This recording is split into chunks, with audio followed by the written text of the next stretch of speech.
the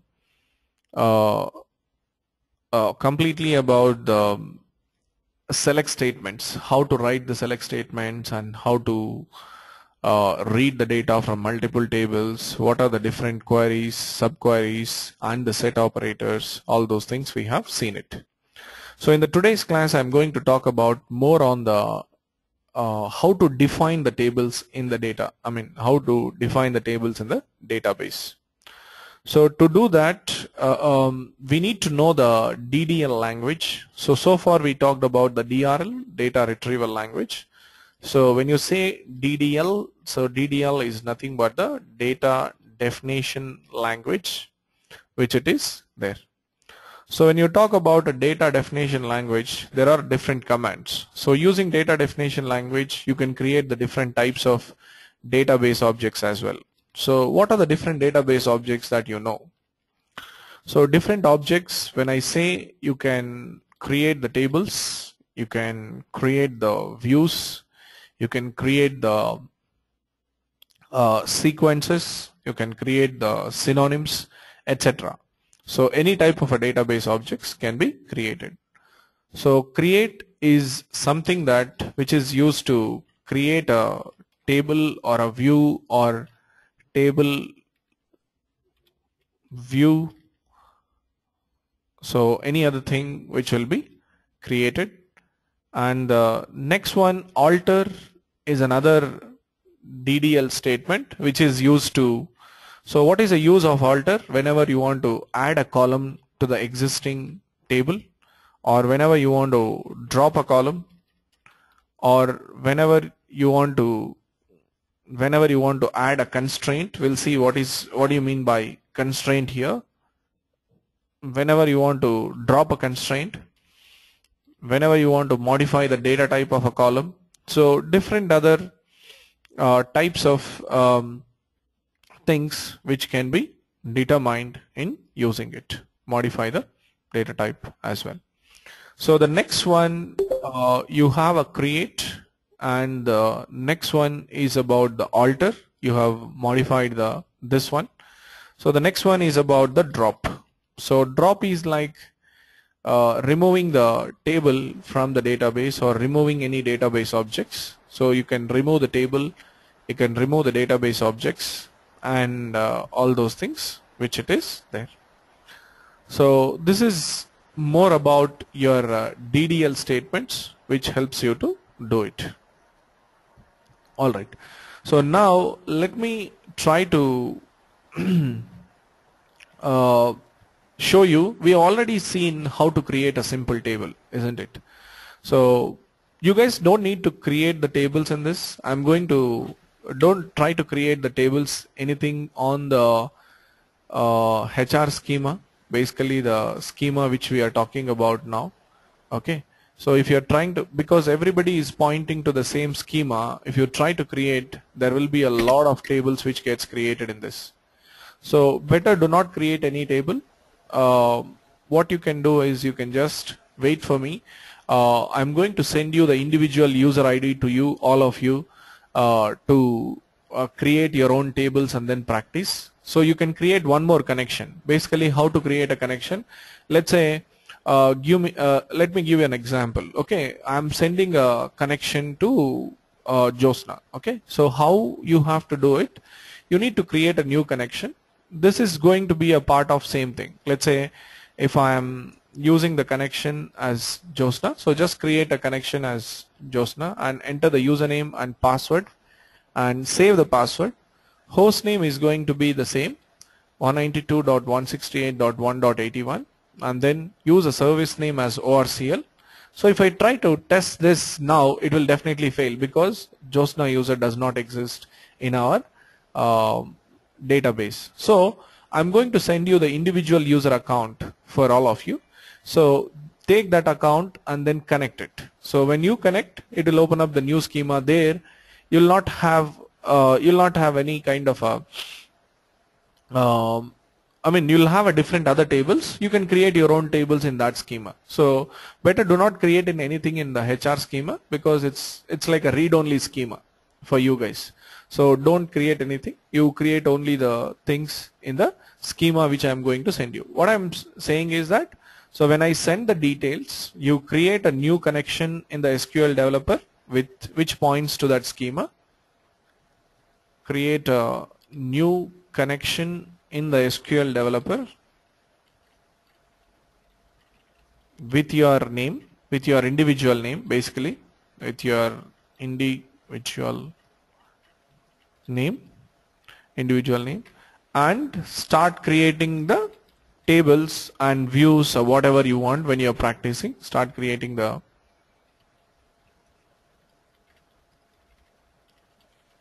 tables, views, etc. in that schema what I am going to share.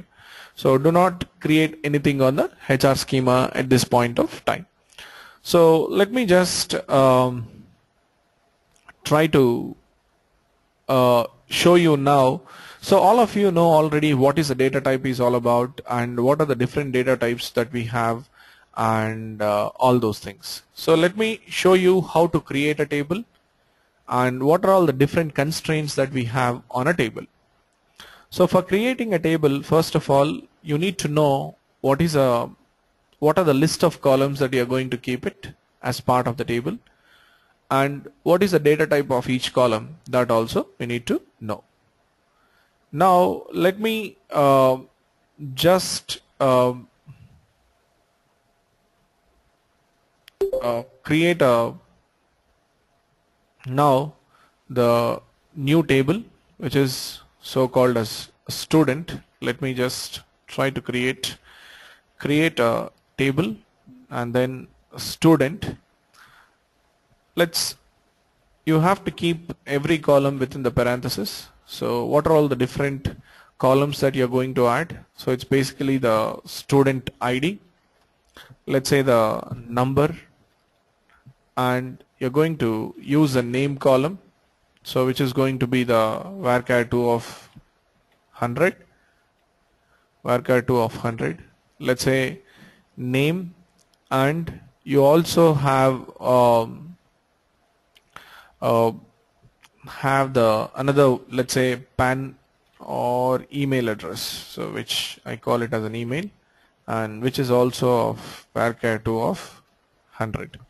So let's say I have only 3 columns. So when you're creating a table, you need to use this accordingly and then keep it. So when you try to create, it will create a table called as a student.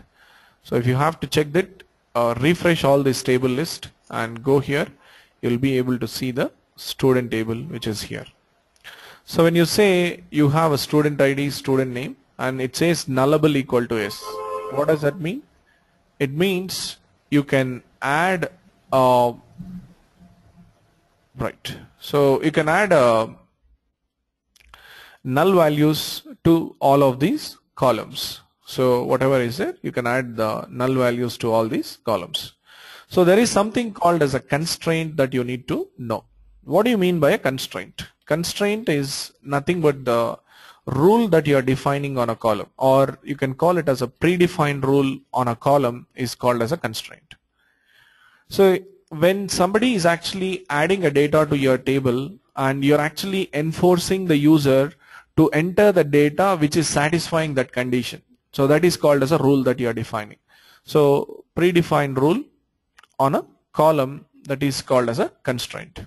So basically the constraints are of different types. So we have a not null constraint, and we have a primary key constraint, and we have a foreign key constraint.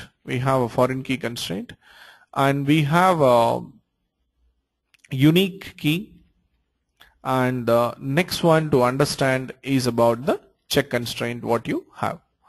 Predefined rule on a column. So not null constraint, primary key, foreign key, unique key, and the check constraint. So what do you mean by a not null constraint? What do you mean by nullable equal to yes here? That means you can add a null value to this column. So I can have a null value for student ID, I can have a null value for name column, and then as well as a course column. I'm not sure whether this is the one which I have added. Probably not this one. where is it getting added? I think I'm actually creating in the other schema. Okay, that's fine. We'll look into this. So when you see this, this is where it says all or a nullable. So what I do now is that I'm going to recreate a table with a different constraints. So what does that mean when you say nullable equal to yes? So that means you can have a null value for the column. So when I'm adding a data, insert into, let's say, so what is a statement that you use to add the data? Insert into student. This is a table name. What are all the columns that you have? You have 3 columns in this. So one is a student ID. Let's say the name, and you have an email address. And you need to use a word called as a values. Let's say student ID, name, email, everything can be nullable. Let's say I'm giving it as 100, and let's say the name which I use is Pratap. P-R-A-T-H-A-P, Pratap. So assume that I'm not providing any value for an email column. So let's delete that. I'm entering the value only for 2 columns. So I'm providing only 2 in my column list and then executing it. So when you execute, row will be added. When you go and check the data in the student table, if you see the email, the value is null here. The null in the sense you have not provided anything while inserting a data, that becomes a null. So basically I haven't added a value for a email column, so that's why the data is being added as a null over there. Suppose let's say now I have got the requirement, I should not add a student details to my table unless there is an email address.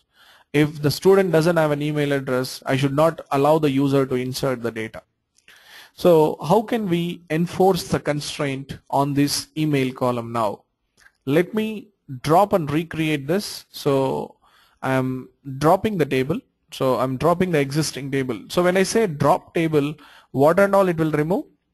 It will remove the data, it will remove the structure of the table, and it will remove the table itself from the database. So any other dependent objects like views, and the views will become invalid and the indexes will be dropped. So drop table name is a DDL statement which you use.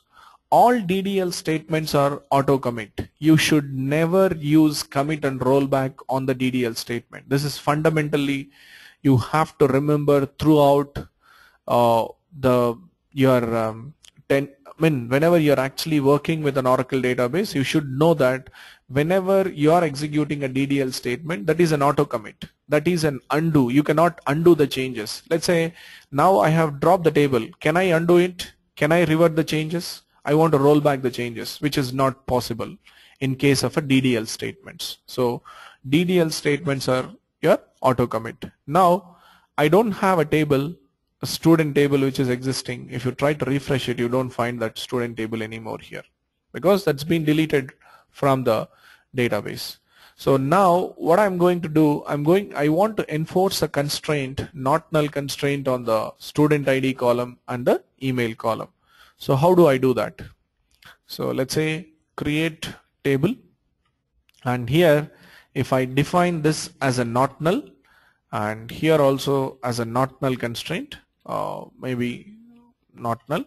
So I wanted to enforce the constraint for a name column. So if you want to enforce for an student ID column, not for the name, you can add it here.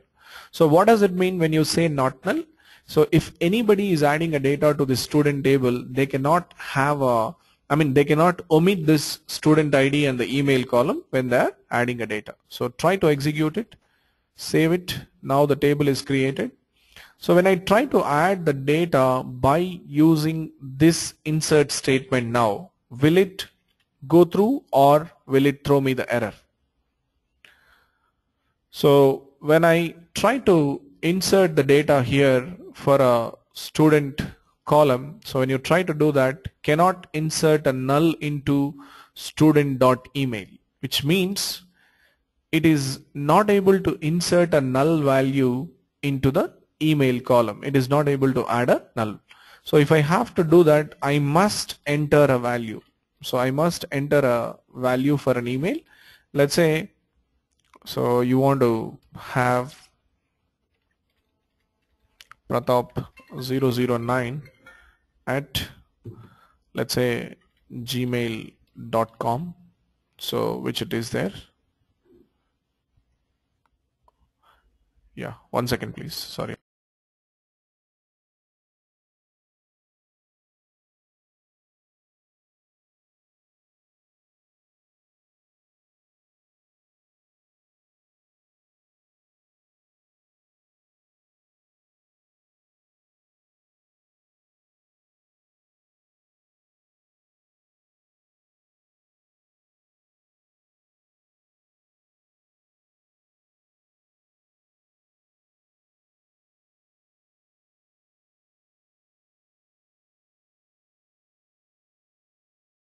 What I was actually trying to do is that I was trying to add a null value for an email, and which didn't allow me to add it.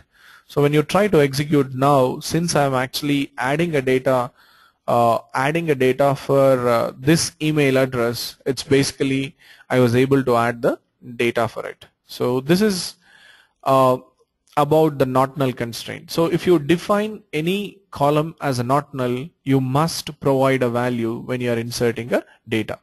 See, one important thing that you have to understand when you're working with the DML statements. What are the DML statements?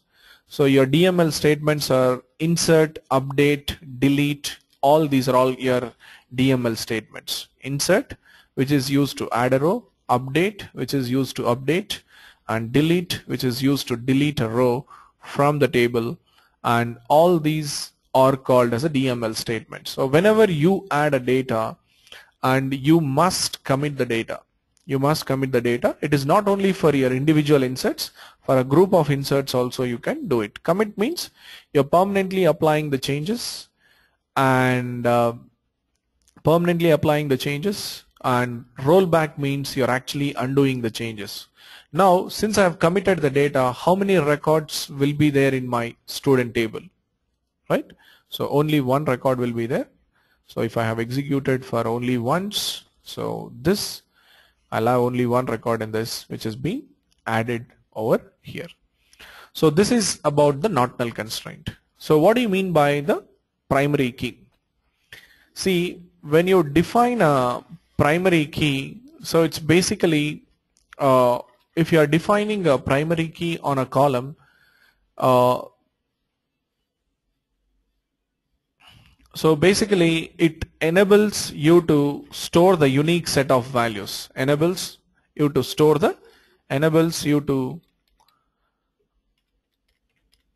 store unique values for a column. Unique values for a column. So suppose if I'm enabling the student ID, that student ID should be unique. So when I'm adding a data to that, so that should be unique. So does the primary key allows the null values? No, it does not allow the null values. It must be unique and it must be not null. It must be not null and it must be unique.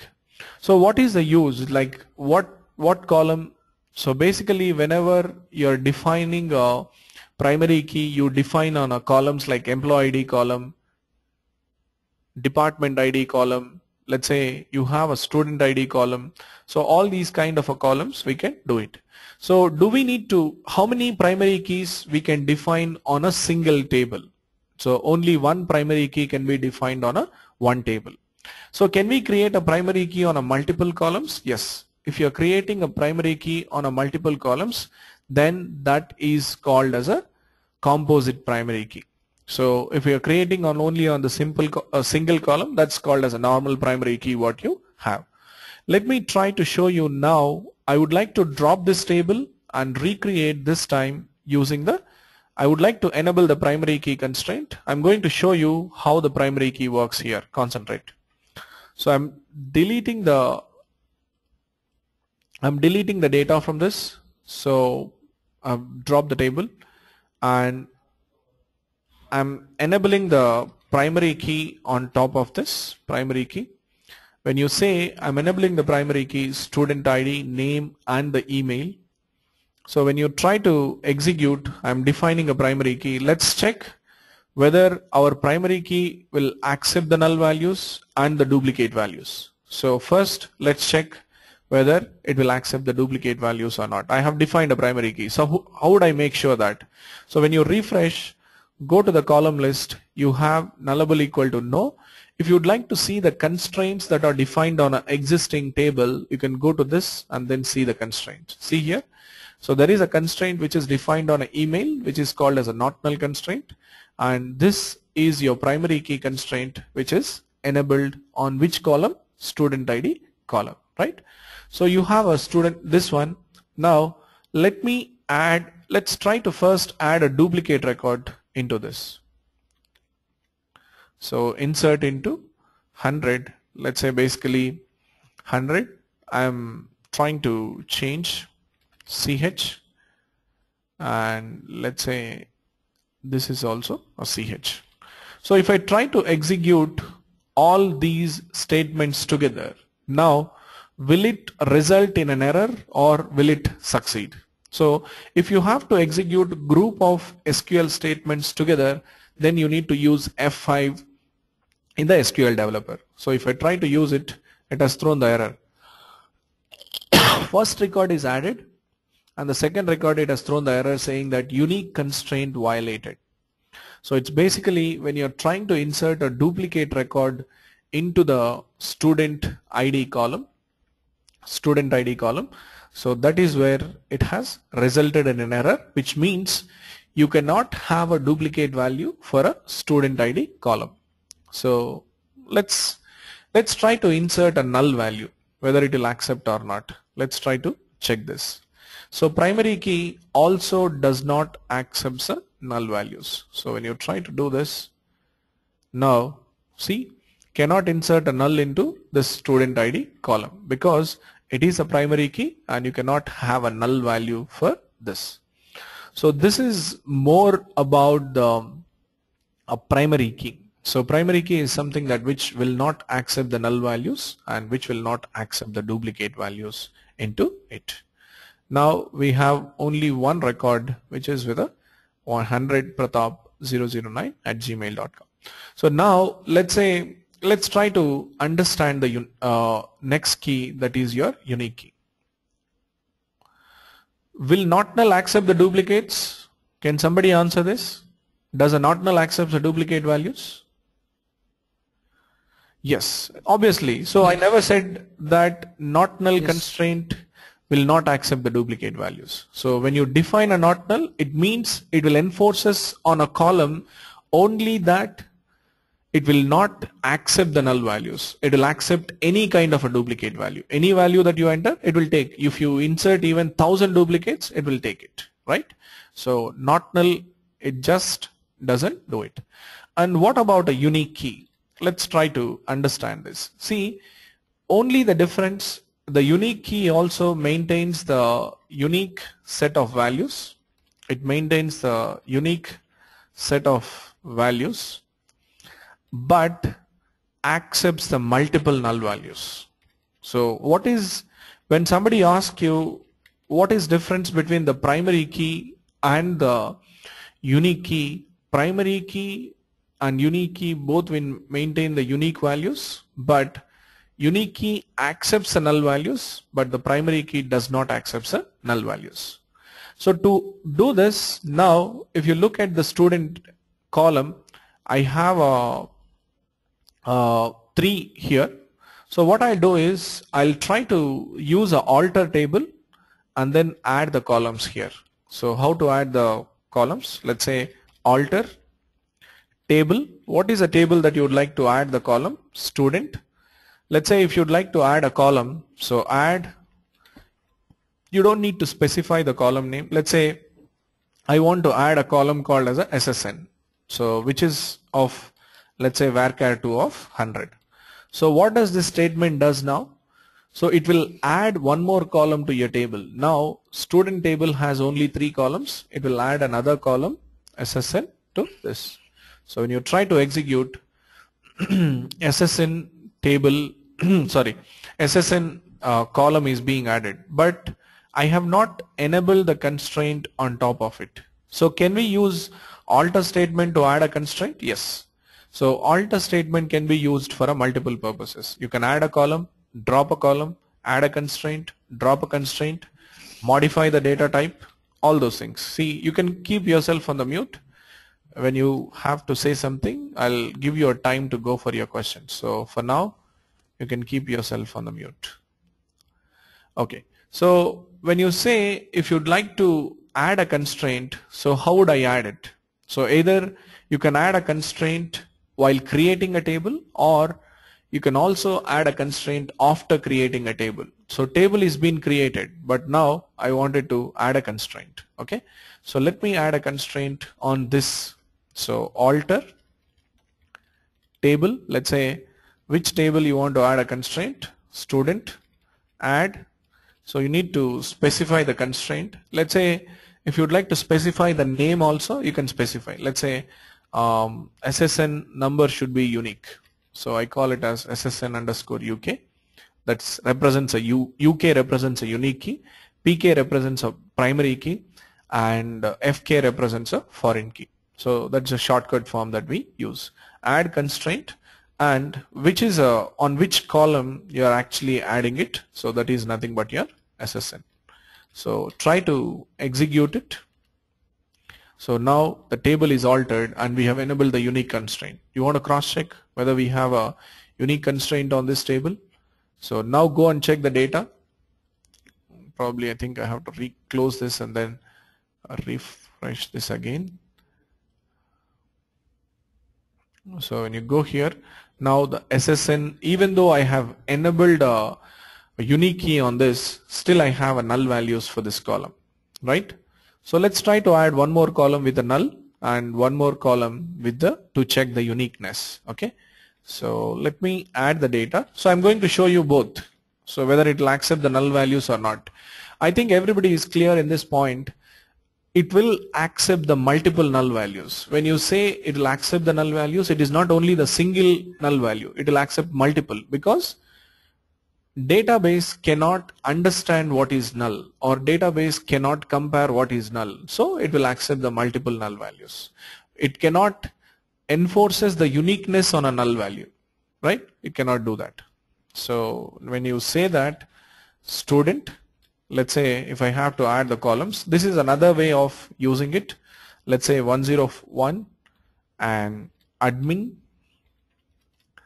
or just a name, right? Okay, able, and you have the email address, let's say ab@gmail.com, and I'm providing for a SSN number, let's say so JUY768. So this is this is a one value. So try to add it. So row is added. So let's try to add one more record with the same SSN number. So let's see how this will work. So 102, when you call this as 102, let's say AL and al@gmail.com. I'm trying to add one more record with the same SSN number.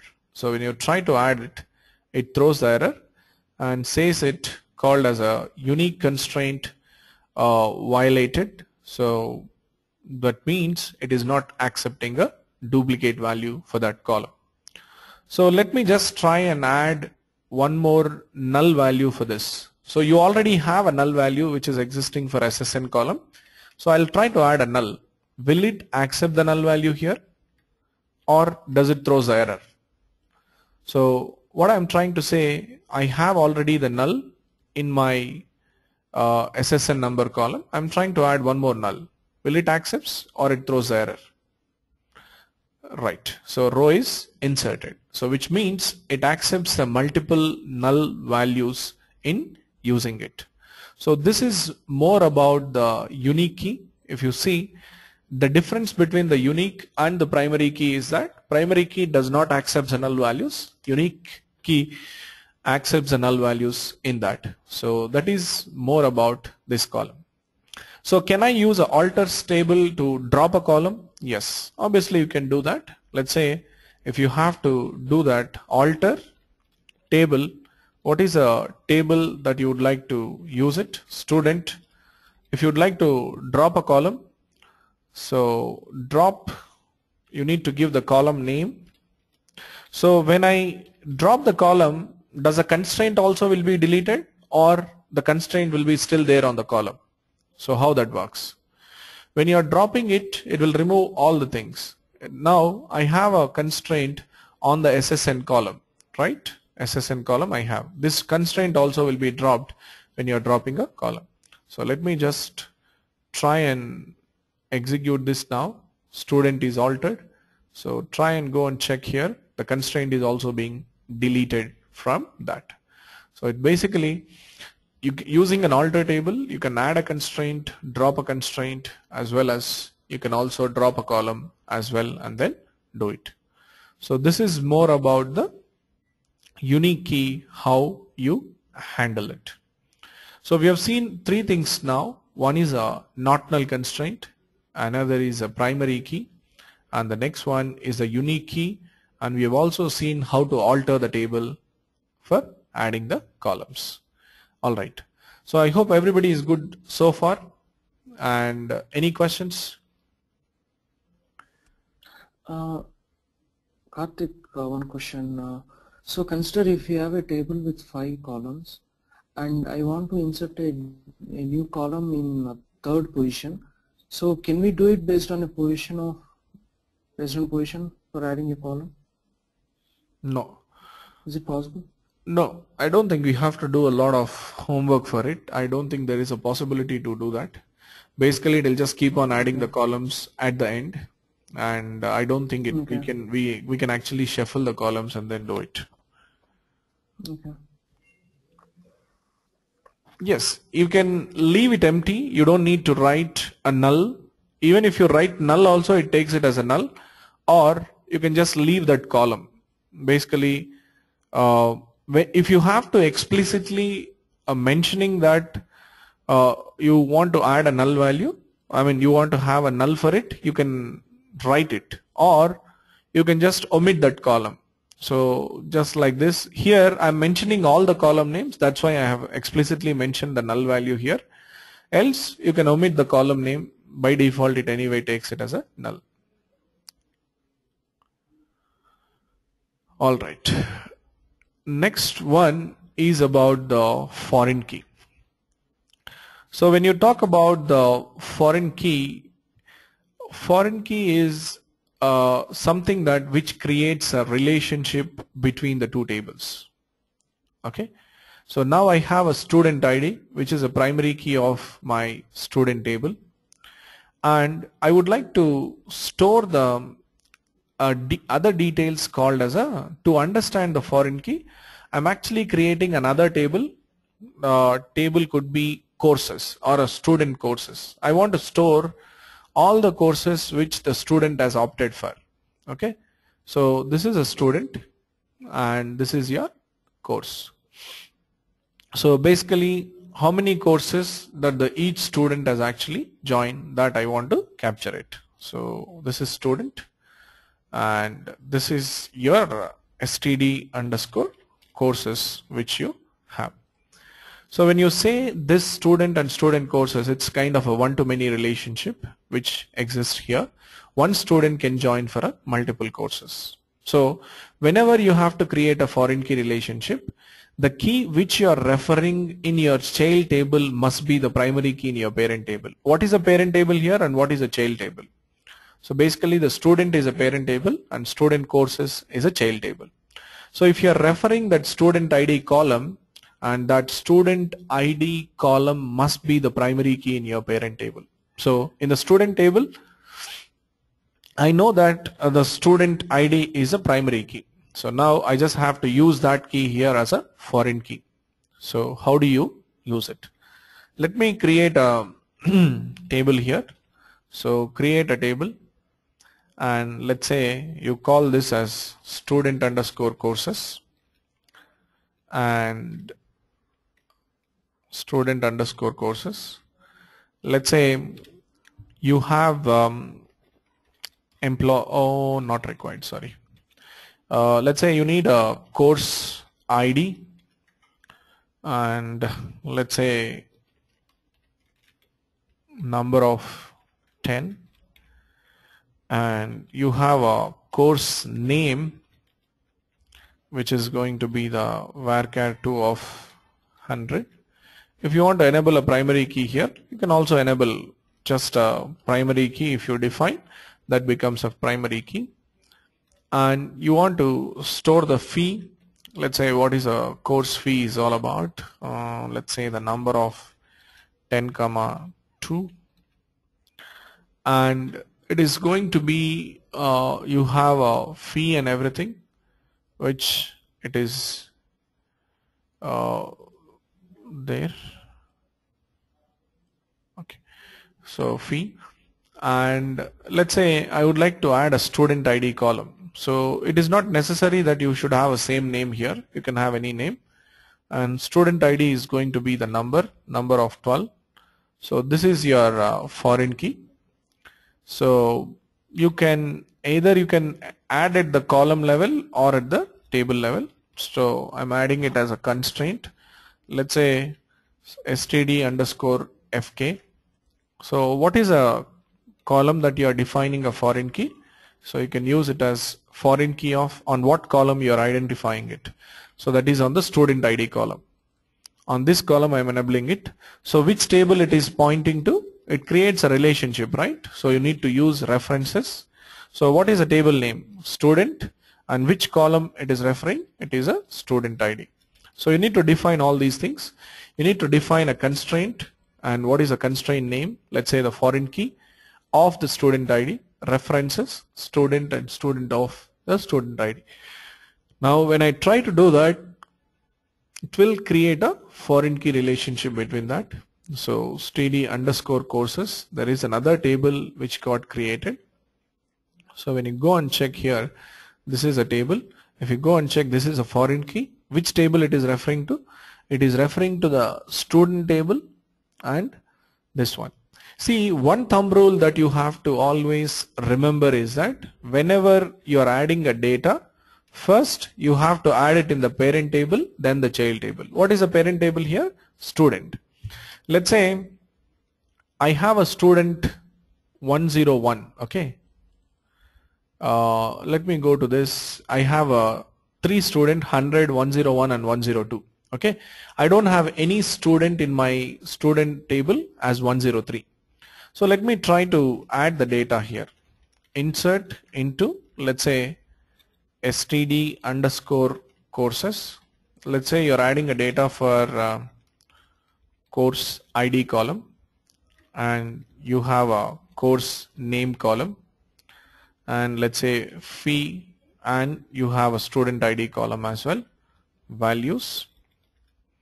So course ID, let's say I have some 1, and course ID is SQL, and the course fee is 10,000, and you have a student ID, I'm giving it as 103. So is this accepts the value when I insert a record, or it doesn't accept? It will result in an error. Why? So when I go and see this, it is actually throwing an error called as an integrity constraint violated, parent key not found. The issue is that you are trying to add a course for a student 103.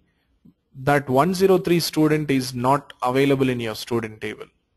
So whenever you are adding a record, first you should add a record in the parent table first, then the child table. So this is called as a referential integrity. So without adding a record in the parent, you cannot add a record in the child table. So if I have to do it for 103, first I have to add 103 student there. So let me just add it for 101 for now. So let me try to do that. This time it accepts the value. Row is inserted and commit the data, whatever is there. So which means when you're adding a data, suppose now we have added a data. Let's say if I want to add one more record for this. When you're adding a data, first you have to do it in the parent.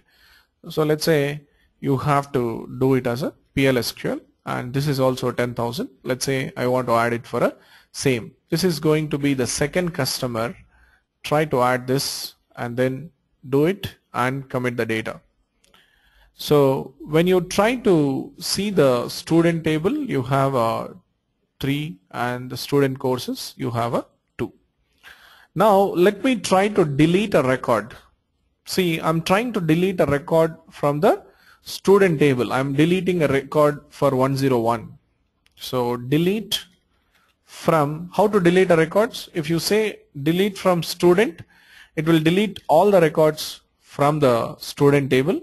When you say delete from student, where student ID is equal to 100, it's basically when you try to do this, when you try to delete this, does it throw me the error or I'll be able to delete this? Let's call it as a 101. So when you try to delete, it will throw the error because there is a child record found for this, which means you have records which are existing for 101 student in your child table. You cannot delete it. See, when you are deleting it, what you have to make sure is that first you need to delete the record in the child table, then the parent table. When you are adding it, first parent and then the child. When you are deleting, first you need to do. So if I have to delete this, so let's say delete from, you need to first delete for a student underscore courses where std ID is equal to 101. So first you need to do for this table, child table, then the parent table. So basically this you can do it. So when I try to execute both of them together, now it has deleted 2 rows from this and 1 row from this. So if I roll back, so this is an option to roll back. So delete can be rolled back. Remember, delete can be rolled back. Whenever you are deleting some records and you want to roll back the changes, you can always roll back. Roll back is like a reverting of the changes, undoing of the changes. It's like a control Z in your Word. Okay. So when you try to do this, this is how you can delete. So that is a use of referential integrity. Referential integrity check. So suppose, let's say if I have to delete the data from student table, and if I use a statement saying that delete from cascade constraints. So there is something called as a cascade constraints. So if you see that, if you mention this and then delete it, what happens is that it will delete the child records as well as the parent records, both of them. Cascade, delete from cascade.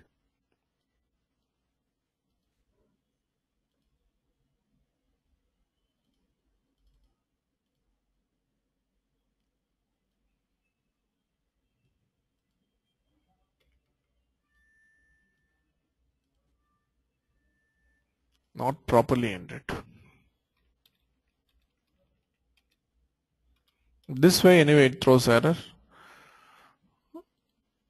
On delete cascade.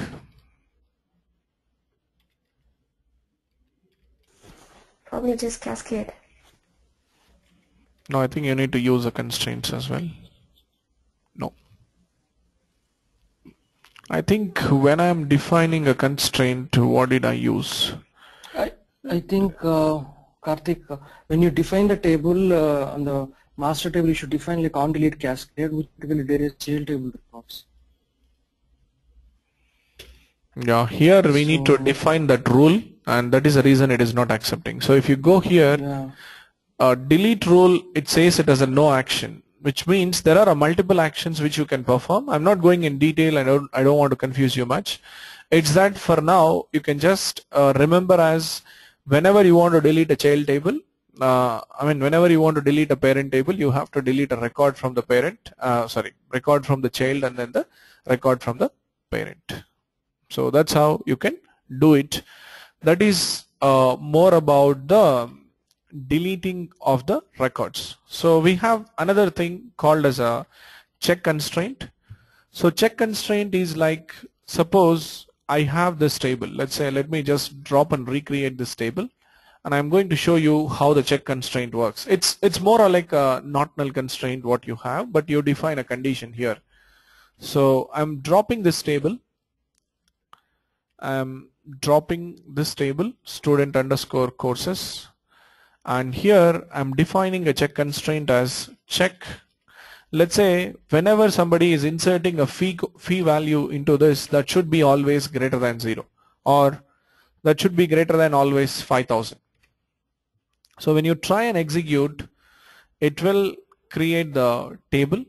Now let me try to insert a record into this. Let's say if I have to add a record, let me just try and insert the value as 100. So if I try to insert, it will throw the error to me because the fee column what I'm inserting is less than 5,000. So try to insert it, it throws the error. Do not insert a value that violate a constraint, because basically it is violating a constraint. So if it is more than 5,000, then only it will accept the values. So I've modified it and commit the data. So this is more about the different type of a constraints and how to add a record to a table and how to delete a record from the table. And we missed about the another type of DML statement, that is your update. So let's try to read the data from your student table. So when you try to use it, so select star from your student, and you have a student ID, name, and then the email. Let's say I want to change the email address and the name of 102 student. So how would I do that? Update is a statement which is used to update the column or a columns, multiple columns. So you use an update statement, student, set, let's say the name equal to, let's say I want to change AL from, let's say, Anand,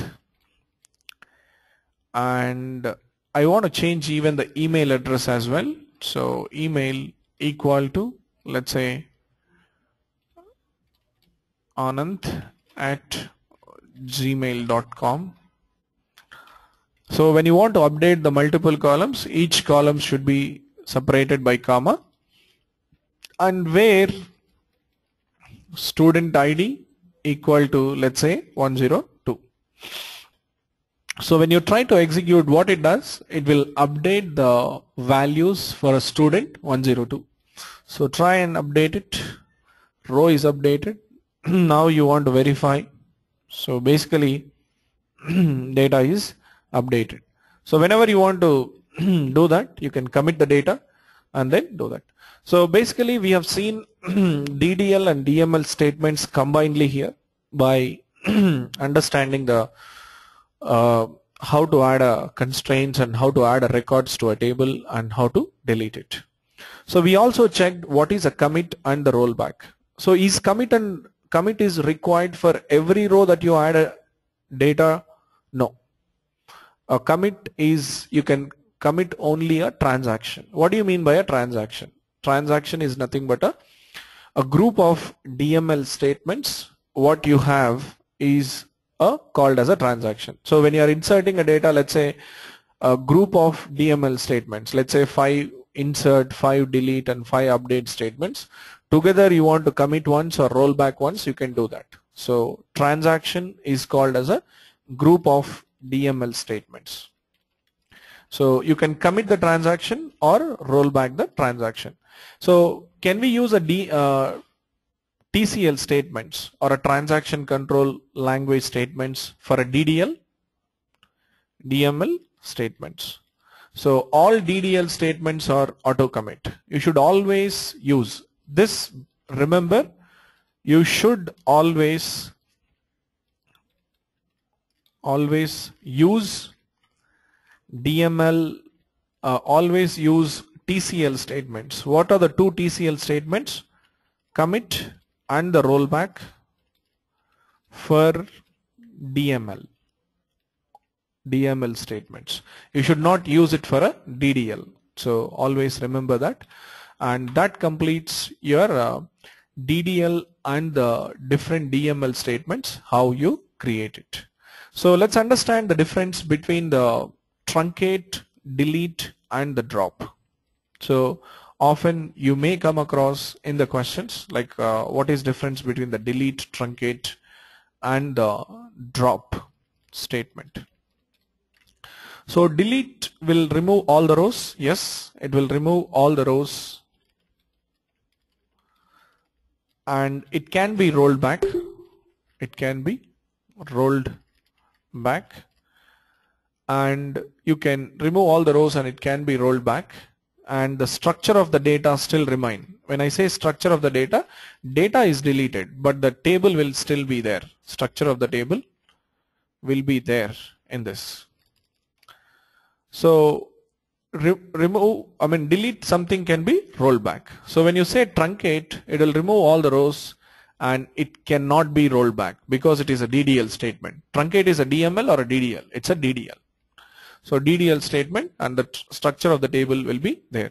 So when you say drop, it will remove the data, table, dependent objects, everything, constraints, everything will be deleted.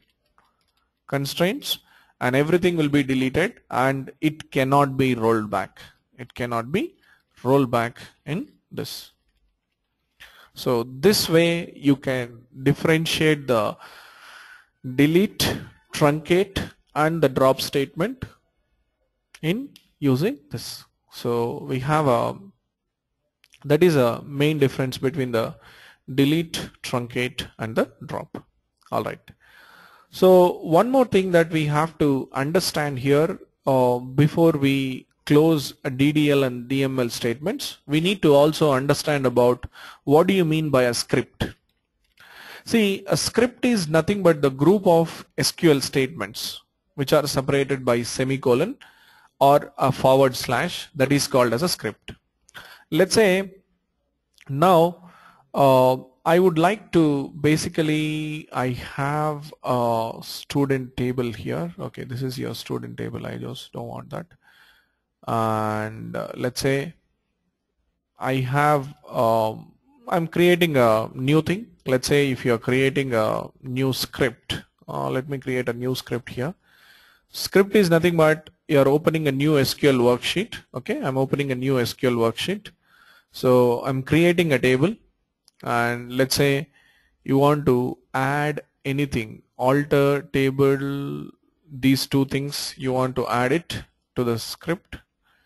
And basically if you would like to add some data to this, if you would like to add some existing data, and similarly you want to add the student course table, so it's basically if you would like to add it, so you can also add this. So it's basically, let's say if I want to even drop the tables before I recreate it, I would like to drop the tables, drop table student underscore courses,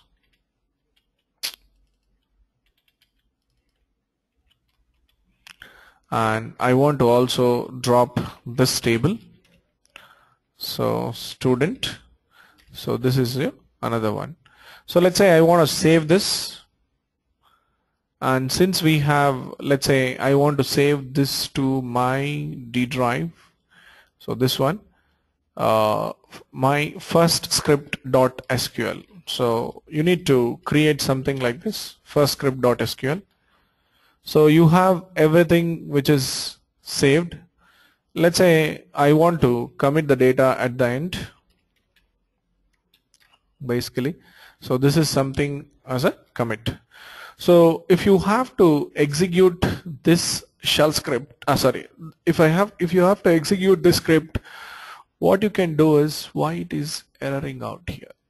Okay, so if you have to execute this completely, so basically what I've done is I've kept all the DDL and the DML statements as part of DDL and the DML statements as part of one script, and if you have to run this, you can just use F5. It basically creates all of them. So it's errored out. We'll see why this is errored out here. No matching unique or primary key. Okay, here a primary key is missing, so let me drop it. Okay, what I'll do here, the primary key value or is missing, that is why this script is being resulted in an error. So I don't have a primary key on this table. In the child table, I'm trying to enable a foreign key relationship. So it's basically because of that it resulted in an error. Now these two will result in an error because you don't have such kind of a tables.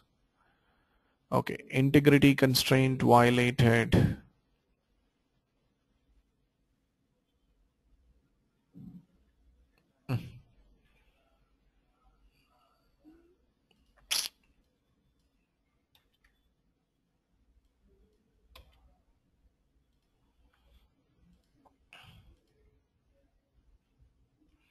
So 102 we are adding here into the, okay, this is a unique value which is not able to insert, and 102 is not there. So let me add it for a 102. So there are some errors, integrity constraint violation. So even when you're preparing the scripts also, you'll find this kind of errors. So you have to actually sit and identify what is causing a issue here. So let's try to do this. Yeah, this time it is gone through. It is first try to drop the table student. It was not there. It tried to drop the student courses. It was not there. That's an expected behavior. And I have created, altered the table and then committed the data. See, why I'm actually showing you this script is because when you go to any project, let's say you're actually creating all the tables in the development environment. So all of you know like SDLC lifecycle, right? So wherein you have to move the code from one environment to other environment. Basically to create the tables in the higher environments. Whenever I say higher environments is like QA and the production. So you need to prepare the table scripts, something like this, and you need to pass this table scripts to your DBA. So what your DBA does is they will create it in the higher environments before you start loading the data into those tables. So these tables must be created in the database. So as part of your deliverables, when you go in as an Informatica developer or Informatica MDM, whatever the developer, you need to create certain tables. That tables should exist in the database. So if that tables are not present, you cannot load the data. So basically you need to create a scripts and then you need to create a script and then send this. So you also have to create a similar kind of a script and then try to execute and find out the errors what you are facing when you are adding the data. So this is so important because you are going to do this activity as part of your deliverables or as part of your responsibilities in using this. Okay, so that is Karthik. Yes, please. Sorry, Banu here. I have a question. Is there any way that can we get all the DDL structures from a database automatically? Yeah, you can do that. What you not from the tool specific means right click and export. Is there any means from the metadata get DDL? Yes, metadata get DDL, not that way, but you have to write a little bit of program for it to fetch it. There is something called as a data dictionary, right? Anyway, we'll discuss about the data dictionary part in the next class. I mean, probably today if time possible. So from the data dictionaries, yes, you can extract the table structure, but you have to write a little bit of program for it to fetch it. So all the information, whatever you're creating a tables or you're dropping, you're adding the constraint, all these information will be recorded in the metadata tables, so called as a data dictionary tables. And these data dictionary tables, if you're querying it, you can easily get the information. So basically, when you say the SQL developer is just an interface between your database and the user. So how it is extracting all the structure of your table and the data, it is basically that it is reading the data from those metadata tables. We'll see that how the metadata tables are appearing.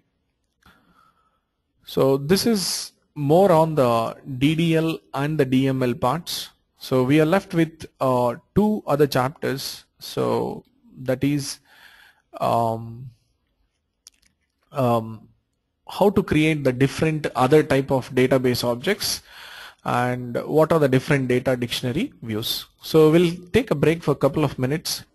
Salary column has a number of 10, it will store only the digits, it doesn't store the decimals anymore.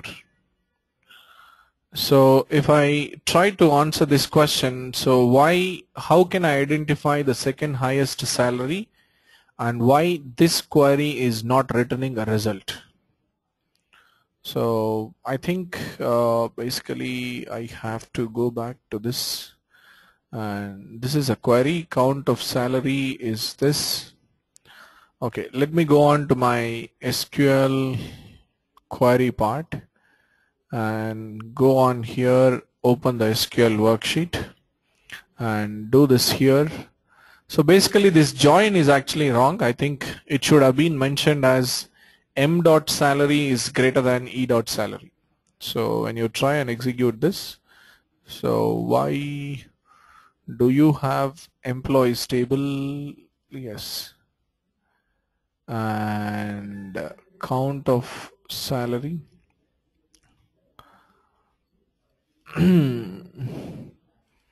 So maybe you have to use it as a count of distinct salary here. Why it is giving you the last one? Okay, let me just do that.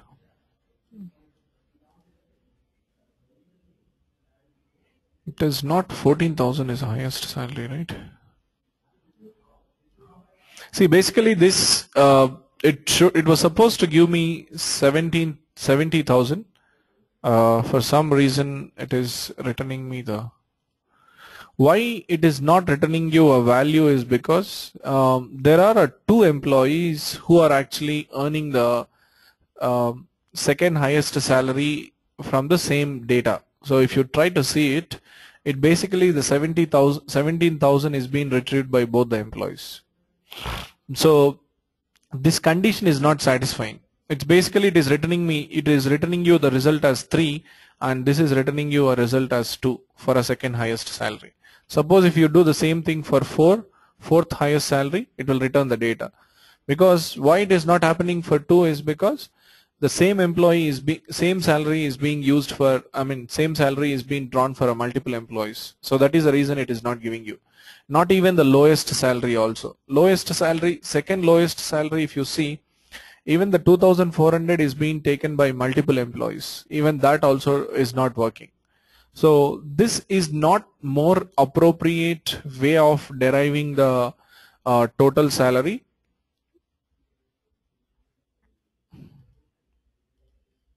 Okay. So when you try to do this, yeah, it probably if you are looking again for a sixth highest salary, probably this might work if you don't have a common salary for multiple employees. So this is basically returning you the data. Okay. So what you have to do is, since this is a correlated subquery, you probably have to count each and every column and then find out the data in using it. So let me go and check now what are the different other type of employees. So there are 2 employees. So this is a 1, 2, 3, 4, 5, 6. This is a 6 salary. Okay. So you need to compare basically. So let's take one by one column and then compare how it works. Okay. So I have first salary which is 24,000 from the M. So when you go and check here for a first record, it says that 24,000 is less than E dot salary. You don't have any, when you do this, 24,000 is less than E dot salary. How many records will retrieve? Basically it will retrieve 0 records. So this record is not qualified for it. So go for a second one. So when you say that 17,000 is less than that of any of the value, 17,000 is less than 24,000. It basically gives you 1 record here. So 6 equal to 1. 17,000 is less than 24,000. Yeah, only 1 record it will retrieve you. So 6 equal to 1, which is not true, that will not be retrieved. So when you go for this 1400, so when you say that 1400 is less than 14,000 is less than E dot salary, how many records will be qualified? So there are 3 records which will be qualified. So 6 equal to 3, again, which is not true. So these records are also not being gone. So it will go for this record this time. So when you say that 13,500, 13,500 is less than 4 values. So this is not true. So when you go again with 13,000, 13,000 is actually less than 5 values. So it will retrieve you total 5 values. Again 6 equal to 5, which is not true. So when it is executing for 13,000, so it's basically 5 records, right? Okay. So these are 5 records, yeah. When you're executing for 13,000, you'll get the 5. That is not true. When you're executing for a 12, it will retrieve you basically the 6 salaries which are there. That is the reason it is giving you all the employees who are earning the salary as 12,000. So when you execute for 12,000, for every record there are 6 salaries which are less than this already. So these 6 values, I mean greater than this, I mean to say. So that's the reason for all these 3 records it is qualifying. This query is being qualified and these 6 records have been retrieved. So this is not more reliable and accurate method to determine the highest salaries. Only the accurate method to determine is going by the analytical functions. Anyway, we'll discuss those analytical functions in the tomorrow class, and probably that will give you the better idea in going forward. So I just shown you the maybe the alternative approach or something which to do that, but it is not qualifying for all the count of distinct also may not work, because when you see count of distinct salary, so even that also it doesn't work properly. So basically it will retrieve you only 1 record, but I was supposed to get. So it is retrieving me only this is not the accurate result, right? So if I do 11,500, 11,500 is the 7th highest salary according to my data, not the 6th highest salary. So if you see, this is a 1, 2, 1, 2, 3, 4, 5, 6, and this is a 6th highest salary, right? Yeah, this is a 6th highest salary if you see, but it is giving me the 11,500.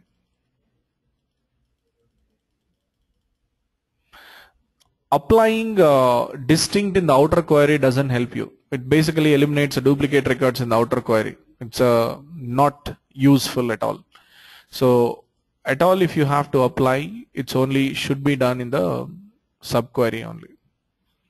But that is also not the unique way to determine. Anyway, we'll go about the different other type of database objects in the tomorrow's class probably. I think we are done with today's class. So I talked about chapter 8 and 9, which talks about the DDL and DML. So tomorrow we'll complete all of them. So I request all of you to brush up something on the partitions, because the partitions are also important when you go.